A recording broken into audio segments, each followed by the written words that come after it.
Welcome to Exploring Sovereignty with Elizabeth, where we speak with heart-centered thought leaders who are curious, conscious, and exploring pathways to freedom. And today in studio, I'm here with the brilliant Joan Steffen. Well, that's a lot to live up to, but thank you. Oh, no, you are. Inside and out. And Joan, thank you for being in studio with No us. problem. I mean, how could I turn it down? You're talking about sovereignty. It's like my life work. Kind of all of ours, right? Yeah, exactly. But when you become aware of it, then it's like, oh, yeah, this is what I'm here for. Right? Yeah.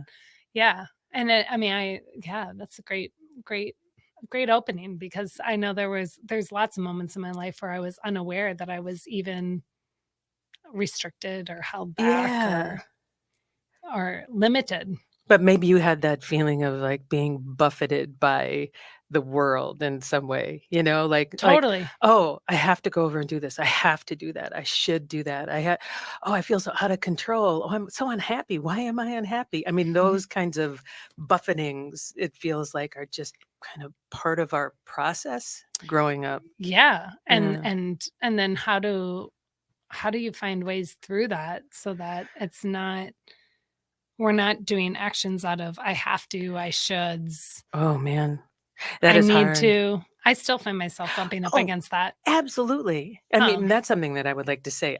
Sovereignty is my life work in many ways, and I am not good at it all the time. I'm really, I don't think I will ever be good at it all the time. So you could call me out on hypocritical actions and things like that regularly if you wanted to, but it's my goal all the time. Yeah. It's it's my hope all the time. Yeah. And I know I fail fabulously in moments. And that's as part a of the journey. person, as a parent, sometimes I'm just like, oh, please just do what I say. Right. But I really want you to think for yourself. Right. I want you to, that's a really weird little thing that a lot of us fall into. It's like, I want you to be who you are, but could you be just a little more like me? Because it'd be easier for me if you were a little more like, look at how awakened I am. You should be more like me. Right. And yet everyone's awakening process is so unique and authentic to them. I mean, that took me a while to fully grasp, because I think I had been so conditioned or buffeted, to use that word, to like, there's a prescribed awakening process, through my upbringing and religion. Or through school, like there's this path. And while there are paths that have been tried and worked for many, there's not just one. Like there's so many pathways to the same point. And may I add, there's not just two. Yeah, there's multiple. Because it feels like we've just chosen as a world. It's like there are two pathways to wherever you're going. It's like the one that I like and the one that you hate, or something, and that's that duality, that polarization, right? That I feel like we're being invited to move out of. Oh, invited very strongly, but I mean, it still feels also very present. And if I could, like, it crosses my mind, I should really say, sovereignty is my life work, but as far as a definition of sovereignty goes, I'm not exactly sure what it is, but it also includes being connected to all that is and all the other people who are attempting to be sovereign as well. So it's a really complex subject. It's like, for myself, like, if I had no connection to other people, sovereignty would really come easily, I think, if I didn't have to worry about anybody else and how I was perceived and how my actions impacted somebody else. But sovereignty is complicated because it includes sovereignty for everybody in the thought of sovereignty. Yeah. Because it can't just be you. It's like a win-win wins. Right. But also like many, many lines that you can't figure out where they are. They're constantly moving, I have 2 children and I have 4 grandchildren, and I'm constantly trying to figure out where I am and where they are and where my responsibility is to them. I don't want to say obligation, but the responsibility, and so I'm constantly drawing and redrawing boundaries for myself. It's like a little bit of gerrymandering, probably, you know, a little more for me, a little more for you. Right. Well, and I think I heard someone who was interviewing for a position at a school say, you know, when things are fair, they're not always equitable. Right. And yes, I think that's what you're getting at in terms of like, each person needs something different. Yeah. And when I think about sovereignty and some of the things I experience when I'm more in that realm, I feel more kind of seated in my authenticity, less, the shoulds or the stress or the overwhelm isn't. Right. It doesn't mean it's easy. Like, it's not easy to be in sovereignty. It's not easy to be in authenticity. Right. But I feel like I can be in a more higher level thinking and feeling state to see kind of more of the picture versus just the wall or the like up close, like, like where my vision is more restricted. Yeah. Yeah. Sovereignty is an interesting word, though. I really appreciate you starting a discussion on it because it oh, it is. I mean, it's everywhere. It's everywhere. And you're being challenged to find it through almost everything in your life if you look at it through that lens. Totally. And I think too, I know I have so conditioned to, instead of going within to kind of discern and listen to that more inner wisdom voice. It's like, I know for most of my upbringing, it was like the authorities tell you this. Yes. And if, the authority being whether it's a teacher or a doctor or, someone who has power and control over me tells, me that this is how it is done. And then you follow, I liked to follow the rules because I didn't like to get in trouble. Yeah. Yeah. But I also I bet you broke a few. And I broke a few. So, it's tricky. Yeah. And I grew up being that girl too, where until it was like it's too painful. Until it's too painful. Yeah, exactly. Or causing too much self-harm or harm of others. Yeah. But I'm grateful that I was able to respond to that because without judgment, I really am trying to be without judgment on this, but I look around the world and it feels like there are a lot of people in extraordinary amounts of pain and not responding to it and not choosing a little bit more of self rather than just saying, no, I can handle the pain of not being seen, of not being understood, of not being heard. Or of being judged because you're choosing a little bit more of your authenticity and self. Yeah. Yeah. So that it's no longer at the cost of me. Right. Right. Because if it's at the cost of me, I'm not in my like brightest potential. And then that spills out on others in a way that I don't like that cleanup. No. I remember when the pain got just to be too great and maybe we should tell the listeners just a little bit more like who the heck am I? I mean, that's the perennial question for all of us, to know thyself, right? Yeah. But one of the roles you've had, I feel like so many lifetimes in a lifetime. Yeah, I'm a Gemini. I got to do a lot of things apparently. Oh yeah, I'm a rising Gemini. I get you on that front.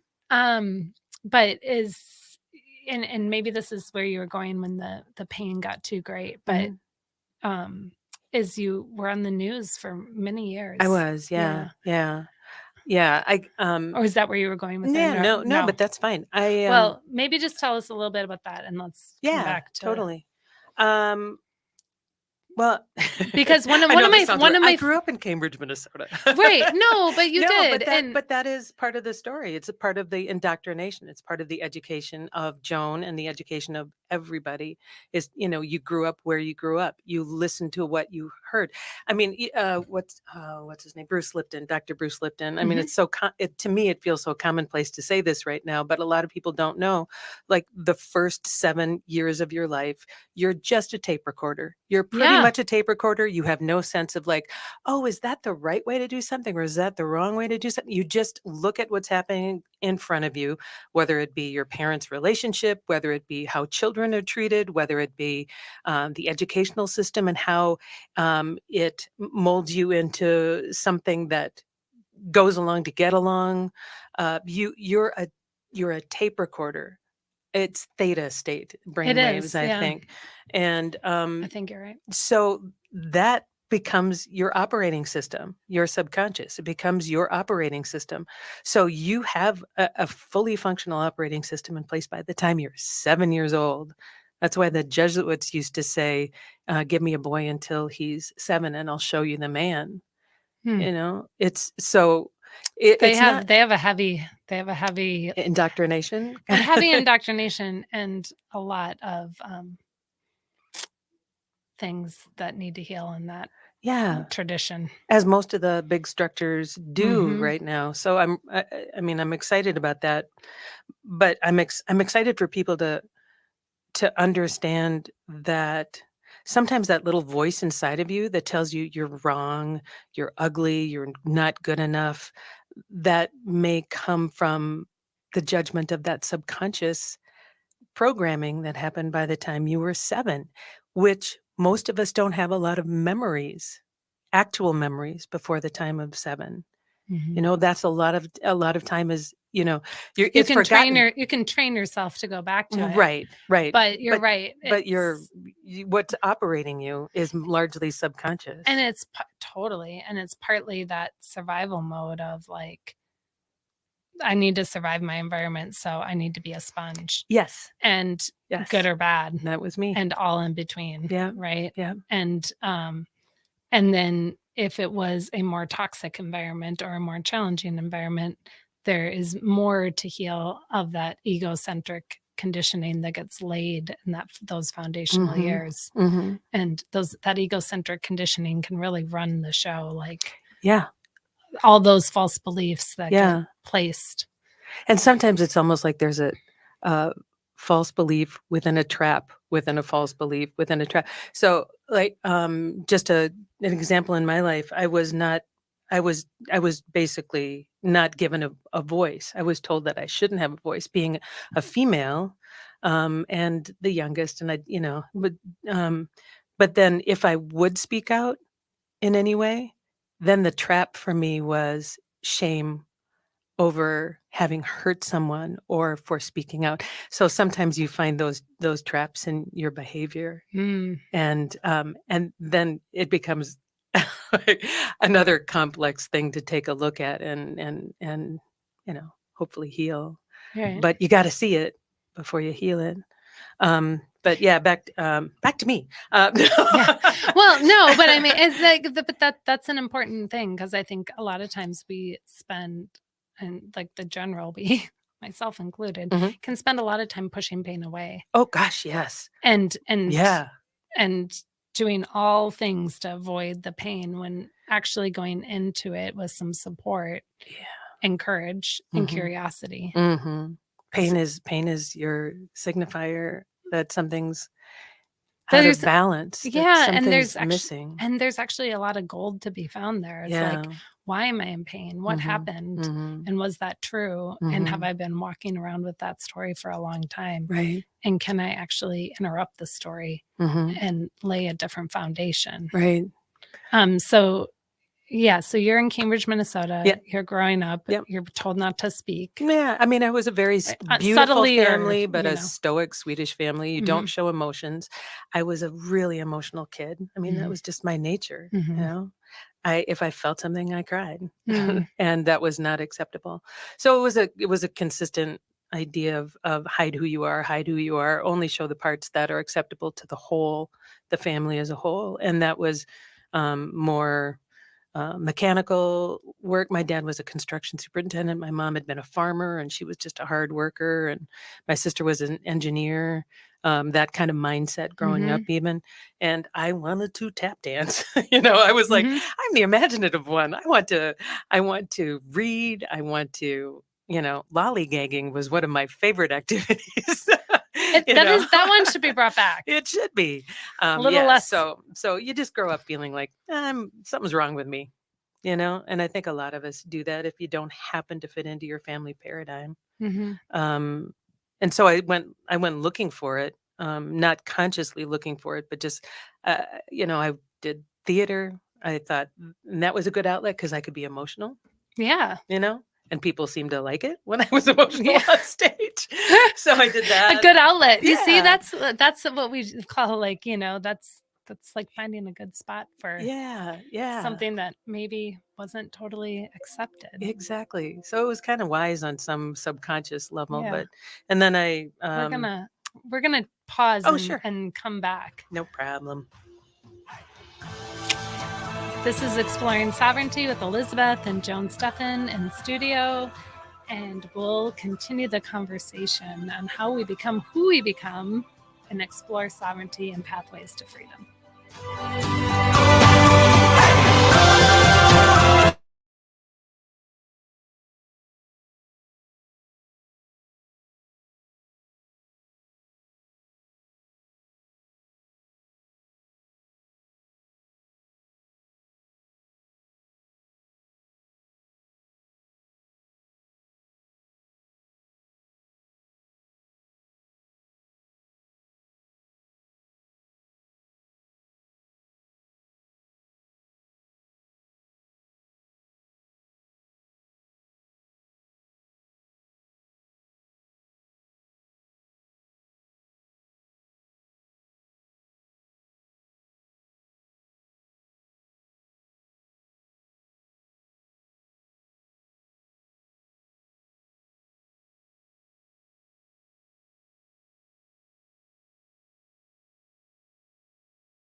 And here we go. Oops, let's get the music off there.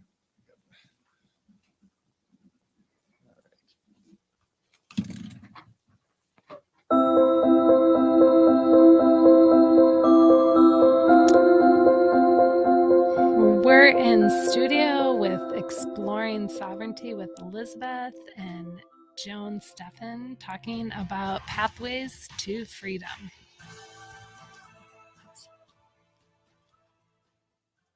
You want to take it again? Yeah. Okay. I was a little early. I was like, I'm not used to this music.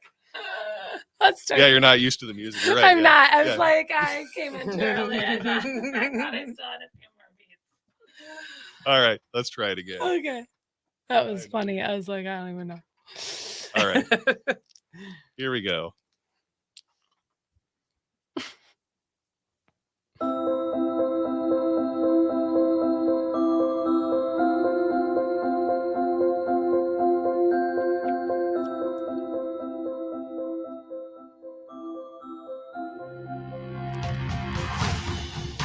We're in studio with Exploring Sovereignty with Elizabeth and Joan Steffen today, talking about pathways to freedom and how we courageously undo who we think we are to become our authentic selves and step more and more into sovereignty. And so we're talking with Joan, who spent many years, I mean, she's done so much more than what we've even gotten to, but many years being in the media and in the news and how she got there. And then that awakening process of like, hold on. Yeah. I don't know if I want to tuck people in with the ingredient of fear. Yeah. Which is that line has always stuck with me. Yeah. And I know that was a profound part of a pivotal moment in your journey. Yeah. Being on the evening news and having that So bring us. So we're in Cambridge, Minnesota. Yeah. I'm doing the theater. You're doing the theater. You're tap dancing as best you can. You found a place inside your Stoic Swedish family you found a place outside of your Stoic Swedish family to be expressive and emotive and get a reception for it. Whereas within the family, it was sort of like, can you just be a little less a little less you, if that wouldn't be, if that would be okay. Just that would make it a little bit easier for all of us. And I mean, Yeah. I'm not proud of it. I've had moments of that as a parent myself, where it's like, oh my gosh, I don't have time for that. Like, I'm so sorry, kids, if you're listening, or other kids, if you're listening. You know, parents don't mean it. You do the best you can with what you have in that moment, and yet there's so much in the subconscious that can be playing in the background tape that can be triggering a parent or triggering a person that is informing that present moment before that kid and that interaction. So I think parents need to forgive themselves for those elements, because I mean, it's not like this fully formed, perfected parent is parenting a child who's becoming themselves. It's a wounded, somewhat traumatized, confused human being who's trying to, guide someone else. It's just you're bound to have those moments where you feel like, oh, I wish I hadn't done that. I wish that wasn't in their psyche now. Totally. And sometimes when I'm in an unconscious moment, it's like I'm also parenting me at that age. Exactly. Like, I know what I did at that age. Yep. I don't want that to happen for you. Or I wish I had had these parameters in place that would have prevented that from happening for me. Yeah. And unfortunately, they aren't us. They are not us. I don't know what. I know. I think I finally got that memo, but always can hear it again. Now that they're graduating, right? One is graduating high school, and I still got 3 more coming up the line. Wow. But yeah, what we were talking about, I mean, everything was to me, I was looking externally. That was my modus operandi. It's like, I'm in pain. There must be something that I can do differently externally. So I would look for, theaters. I studied at Warner Brothers. I went to a broadcasting school, Brown Institute, looking for things that would give me that external feeling of like, you are somebody, you deserve to be here, the gifts you have matter. So I got into television news, and for a brief period of time, it felt kind of good, because you feel like, oh, I accomplished something in the world that I came from. I accomplished something by being a news anchor for 17 years. But literally from the first day, there was this niggling thought in my head. I started out in Duluth, and the first story I was asked to cover was a house fire in Superior, Wisconsin. And I remember, screaming across the high bridge to Superior with this photographer. And the first vision the first vision I saw was firemen carrying a baby out of the house. And I'm supposed to come back, and I'm supposed to report on this as a fire, and also, trade on people's heartstrings, and, which I don't know. Right away, I thought, like, I'm not cut out for this. But I stayed for 17 years, in part, I think, because I thought that was going to give my life meaning in some way, and there were wonderful things that happened there. And I was able to tell stories that I appreciated, and stories that didn't have to do with fear. But by the time I was 38, the knocking was so loud on my heart that I couldn't stay there. I just couldn't. So I just started, I was doing manifesting work before I even knew what manifesting work was. I started feeling like, what I want to do, I want to feel joyful to go to work. I want to feel laughter when I go to work. I want people to feel better after they've seen, whatever I do. And then I ended up this is a manifesting thing. I ended up going to a book club meeting that I'd never been to before, and never went again, and was offered the job on Decorating Sense on HGTV that night. So it's like, okay, Wow. so now I go do that, and it's fun, and it's lighthearted, and I get to have fun, and all those things. But but the pounding was still there. It's like something's not right, something's not right, and that's when I ended up writing the book that Yeah, I it shows. have. It's called And She Sparkled, and I wrote it not as a book. I wrote it for myself to remind me of my life, and it came out as a metaphor. It came through me. I did not write it. I'm Yeah. very clear on that. It's a beautiful book, and Thank it's a you. beautiful like book to give anyone who needs like that remembrance or like Yeah. that encouragement that light matters, that sparkle matters, that Yeah. like even if you get pushed down, like you can bring it back. Yeah. You You can came in as course somebody. correct. Yeah, you can course. You can. I Yeah. don't want to say course correct. That almost sounds. But you can choose different. Yeah. Yeah. So I mean that lifted me out of this idea that I needed to be something other than I was, and then all of a sudden the journey became internal rather than external. And Mm. do you remember that feeling of when you just discovered that there was a whole nother direction to go in, and it was like you could not read enough books, you could not Yes. listen to enough speakers, you were so excited to remember who you were. I mean, Mhm. it's so much fun. It is, and it can be it really intimidating. yeah, because the To world isn't really excited about you doing it. well, not always, because it No. requires change. Like it's like, well, what I said yes to doesn't fit me anymore, Right.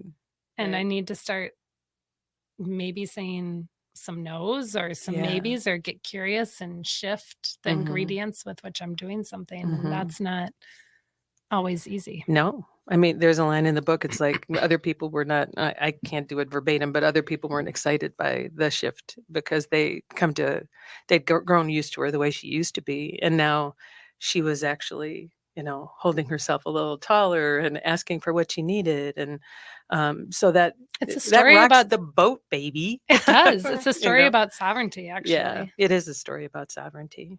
And it's And it changed my life. And I'm not saying that as I said before, I'm nowhere near perfection, because I thought that at one point when I wrote the book, like, oh, now I know I'm good. I'll be fine for the rest of my life.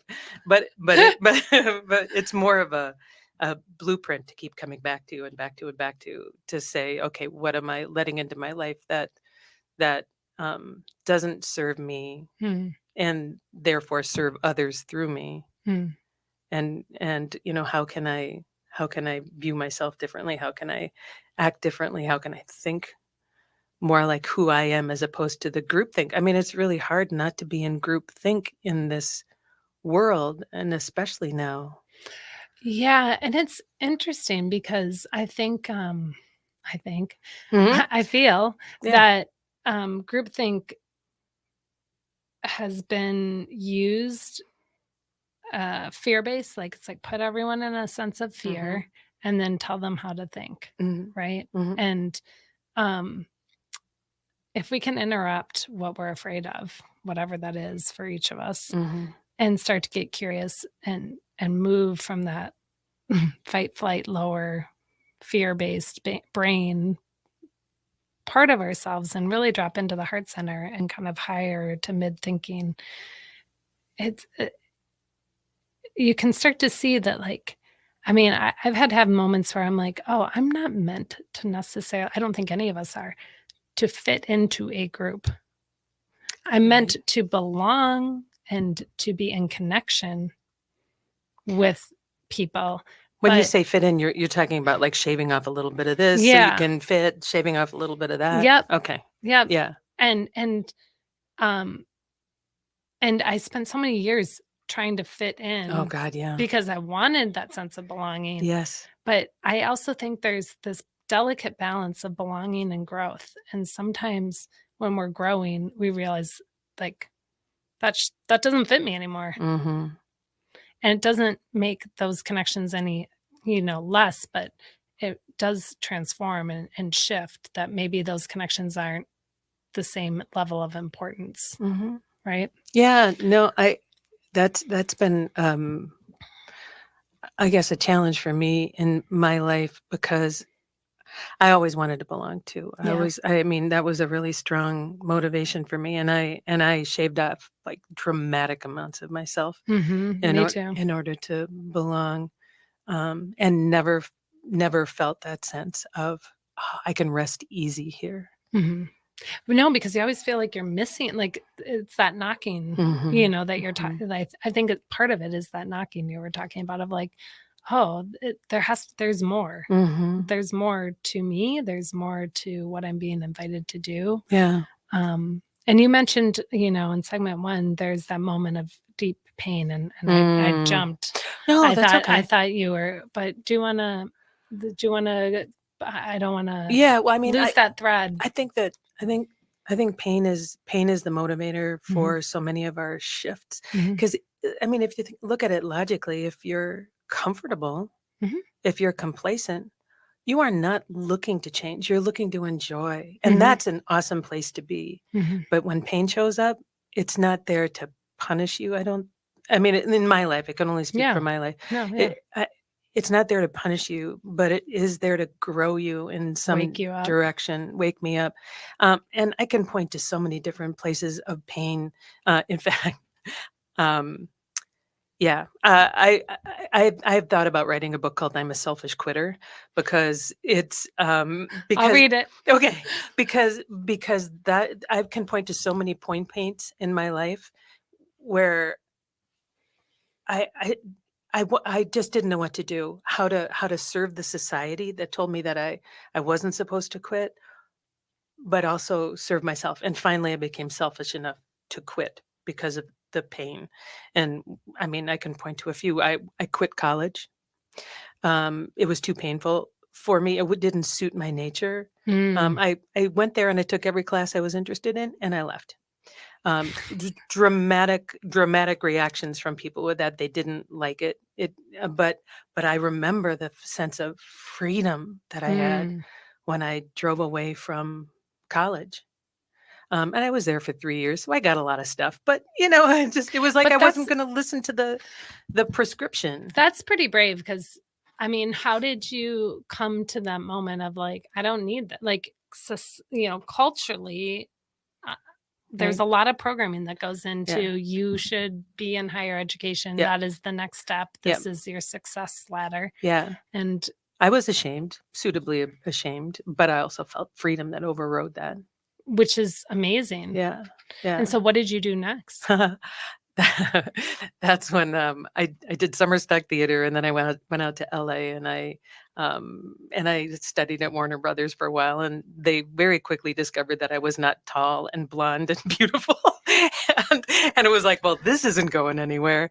And then I came home and I went to Brown Institute and studied broadcasting. So I was casting my nets, around Yeah. looking for places that didn't feel painful for me, but I got married. I ended up feeling because I thought that was a solution. If I got married, that would be another step on the pathway that is prescribed for you that Mm, constitutes success.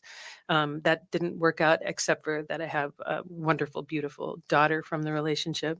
But it was so painful. I ended up having to quit that. mhm. It became painful at Care 11 because I could not, you referenced, I felt like I was tucking people into bed at night with a blanket of fear. It's like, here you go, the world's a terrible place, sleep well, you know, and and I couldn't do it. Yeah. So yeah, and then I ended up quitting HGTV as well. But every time I quit something, I became more of myself. Mm. I'm not saying I shouldn't have done that, any of those things, but but freedom was the result of every one of those quits, you know. Yeah. So Hmm. Yeah. Quitting, Quitting. quitting, Be saying, selfish. Be a quitter. be a quitter. Indeed. Especially if it gains you more freedom. Yeah. This is Exploring Sovereignty with Elizabeth and Joan Steffen, and we will be right back.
Here we go.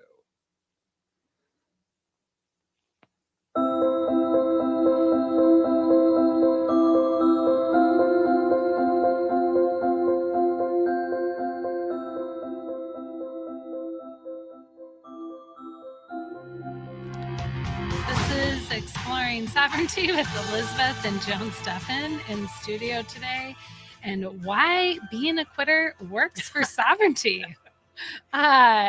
Let's dive back into this because it is countercultural. It is very to be countercultural. to be a quitter. Well, you think about what you tell your kids. You signed up for softball, you better stick with it. You signed up for, piano lessons, you better keep going. I remember when I quit track in high school, Yeah. and my that was unheard of in my family paradigm, right? Like Yeah. my family paradigm was everyone does everything 110%. You A+ things. Yeah. And the reason you A+ it is because then nothing bad will happen to you while horrible things were happening, right? Right. But that was our coping, that was the sort of motive apparatus. Yeah. And the culture that I was in. And most people's culture yeah. really looks down upon the idea of quitting. And one of my older brothers said, well, you can't quit. Quitters never win and winners never quit. And I looked at him and I was like, yeah, I can. Yeah. And I can win somewhere else. Right. But I remember that moment, and it was, that was my first thing I technically had quit, because up until that point, I was in the accumulation stage of like, oh, I'll just take on another thing and take on another thing and perfect it and lead it, and and I still have to watch that tendency. Yeah. But I'm way better at doing what's mine to do versus what I feel is mine to do. Yeah. I was sitting with my son-in-law at my grandson's baseball game last night, and we were talking about something, and he goes, "Yeah, there's a lot of quitting that kid." It's like, well, that's not I think we have to look at it as not always a bad thing. I mean, you can see that as maybe a character flaw, but do you remember Leo Buscaglia? Mm-mm. Leo Buscaglia was known as Dr. Love back in, God, I guess it was like the early 70s, somewhere around there. And he was a professor, he was a doctor, but his most popular course was one that they didn't charge for. It was free. It was a course on love. And he was this kind of bombastic, warm, crazy Italian Dr. Buscaglia. And he would tell the story about the educational system and how it was formed. And he used a bunch of different animals to make his point. One was a bird, one was a squirrel, one was a fish, and everybody insisted on having their coursework in the educational system. The bird wanted flying, the fish wanted swimming, the squirrel wanted tree climbing, all that sort of stuff. And then he goes on to tell the story about how the bird ended up ultimately being unable to fly, use its own gifts, because it was trying so hard to swim that it, drowned, or, and the fish trying to climb the tree, it lost his scales. He wasn't able to be a fish any longer. It's that vibration that I'm talking about with the quitting. I'm not saying like, go out and quit anything you want to now. You have, but your innate nature. Well, right. And I think you're getting at, like, there is a level of inner knowing and discernment about this isn't for me. Right. And then there's the discernment of this is hard. Yeah. It is for me. Yeah. But I'm willing to work through the hard. Yeah. Because it's bringing me more joy. Yeah. More freedom. Yeah. Like some of the qualities versus more suffering, more shaving off of myself. Yeah. More. And I think it's such a poignant time. Like, I'm even just reflecting on the last segment with you and how, like, it's like we're conditioned by many things in our society. And, people are graduating. We're in the time of graduations. And I know that's happening all the time, but feels like May, June, height of that. Right. Yeah. And we've sent our kids through, if your kids have been, my kids have, in an education, we've sent them through to be formed in a sense. They're taught how to think. Yes. And how to behave and how to show up and how to, there's a lot and what's acceptable and what's not acceptable. And then all of a sudden, you know, they're graduating and now go out and carve your own path. It's right. like, wait, who am I? I just wish that there was more time for kids to kind of relax into the idea of like, who am I? Because I think that they know instinctively before all that gets before layered on they them. get into the situation where you are told by the educational system, you are told by your peer groups who you ought to be, what you ought to do, all that. I mean, it's kind of, you're told by your parents, so you can see Social media. social media. Okay, so it's kind of I hate to say this because I love teachers. And I know their hands are tied in many ways too, because they have to follow a certain pattern in order to, show that they're Progress. accountable and to progress and stuff. But kids inherently know who they are. I go back to my 4 grandchildren. It's even more obvious to me now, having 4 grandchildren, than it was having 2 daughters, how each are born significantly themselves. Unbelievably. I mean, I have 4 grandchildren. The oldest he has an engineering, small detail kind of a mind, and you cannot stop him from doing that. He finds such joy. Time goes by so easily with him. I have a granddaughter who just turned 6, who she knows exactly who she wants to be, and it's a variety of different things. So the older one seems to be kind of focused. The second one is like, I want to be an F1 driver. I want to be a ballerina. I want to be a golfer. It just goes on and on and on with her. So that's her paradigm, I can do anything. And sounds like she may have inherited some. Yeah. But if she from you was that imagination and like wanting to try lots of things. But if I told her that she had to do what her younger brother and her other younger cousin wants to do, it wouldn't work at all, because all they want to do is play with balls and trucks. Right. Period. All the time. You imagine how bored those little boys would be if I said, no, I'm sorry, you're going to have to do the ballerina thing today. They're like, no, I don't want to, but that's what we do in educational systems is we don't just offer kids the opportunity to try things. We tell them they have to be good at it.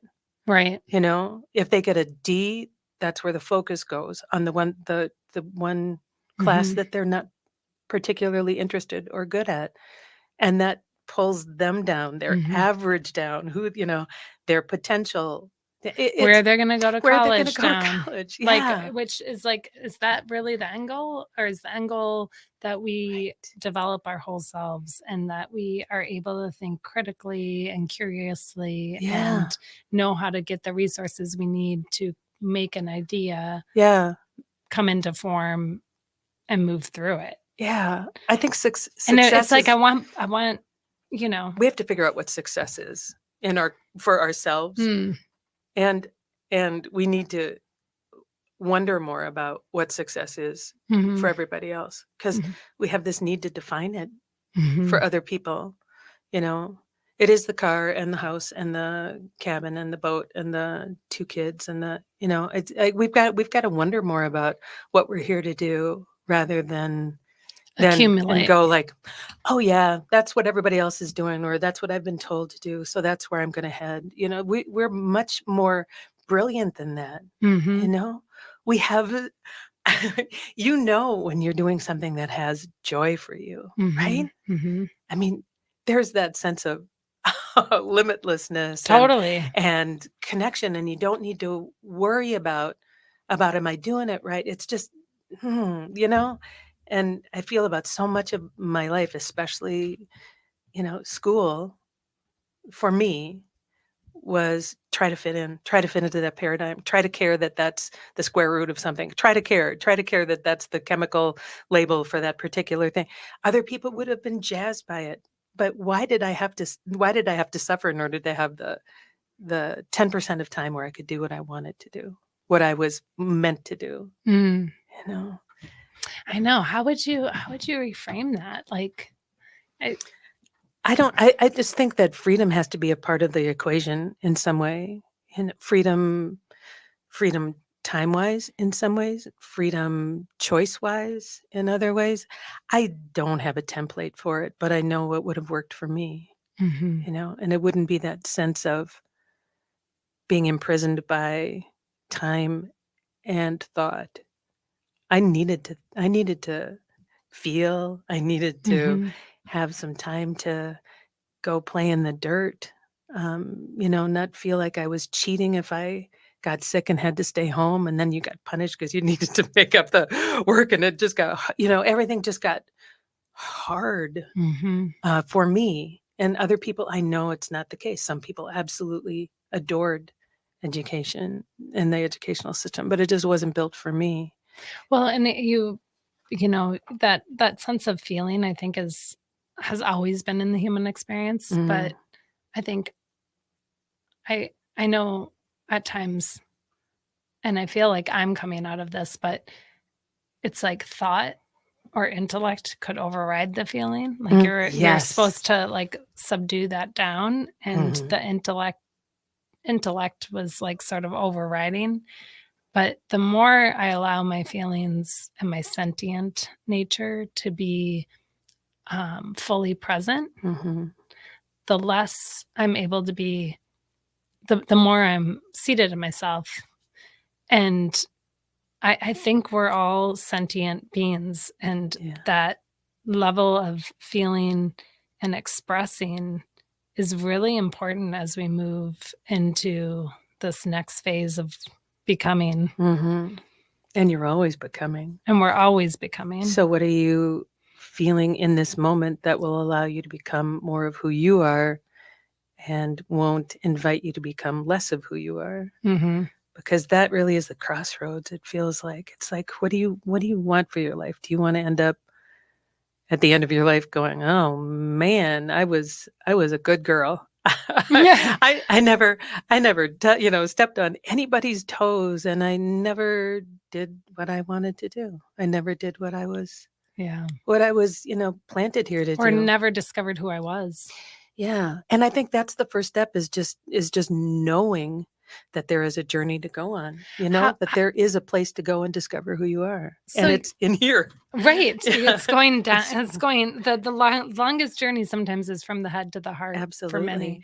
absolutely. Yeah, What you wrote a second book after, I and then did. she sparkled. Yeah, it's called Peace In, Peace Out, and it's just very tiny little things that you can do and remember in your life, that will invite you to be kinder to yourself and kinder to other people. And so, it's just a variety of Could peace you read? in. Could you read a couple of them? Just like Sure. maybe like almost Um, like a deck of cards. Open yeah, a page and see yeah. where we Okay, fall. this is a short one. For peace in, on the left hand side of the page, it says, "When you're feeling a little low, put your hand over your heart and ask to feel your own love. I swear I can feel my heart open. I expect you will too." Hmm. And for peace out, on that same opposite page, it says, "Respect the heart of others. Plato once said, 'Be kind, for everyone you meet is fighting a hard battle. Choose choose to see the vulnerable hearts in others and send them love.'"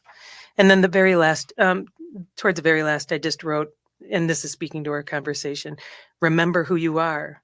Be who you are." That's the peace in. And peace out. Share who you are. Change the world. I love it. So on one side it's the peace in, and one side it's the peace out. Yep.